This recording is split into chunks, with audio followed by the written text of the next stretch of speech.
Good evening. Tonight's story is a Glitch in the Matrix experience about either a memory glitch or perhaps a ghost. Author name, Cat22L. Story title, I'm still crapping my pants over this. About 30 seconds ago, I was sitting on the couch as my dog walked by to go sit on our bed we have behind the L part of the sectional. She had something small caught in her throat last night. I think it was a popcorn shell, so I was paying attention to her breathing just to make sure she got it out. For a few minutes, she was breathing fine, and then what sounded like a snore started happening. This is semi-normal for her, depending on what position she's laying in, so I didn't bother to go over and check on her. That went on for about 5 minutes, until the most disgusting, and to my now realization, terrifying, snore, cough, wheeze sound started happening. I go over to her to make sure she's okay, and the exact moment I looked at her bed, the sound stopped mid-breath, and she wasn't there. She was outside with my parents. Had been for around 30 minutes.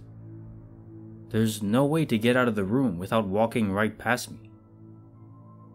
I don't know whose dog I saw, and what was making that creepy sound 5 feet away from me, but I'm going to be staying outside for the rest of the day, and hiring an exorcist. Edit. I appreciate everyone taking the time out of their day to comment, although I don't think I'll be able to sleep again, for the same reason.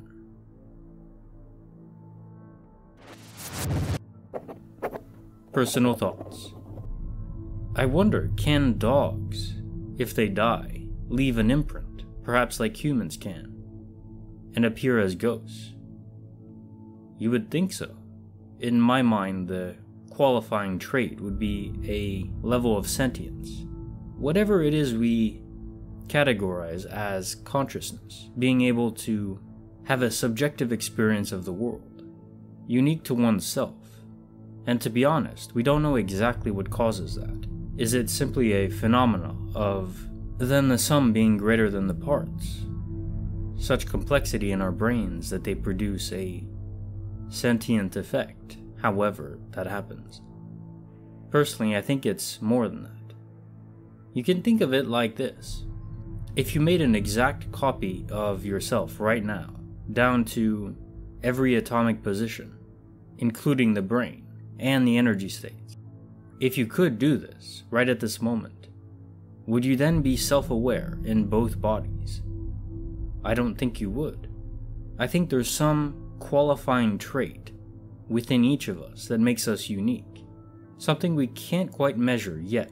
I don't think it's magic, I think it's just something we don't yet understand.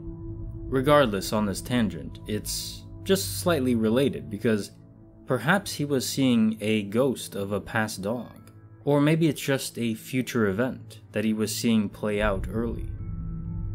That's possible too. I don't know why, but this story in particular really made me think.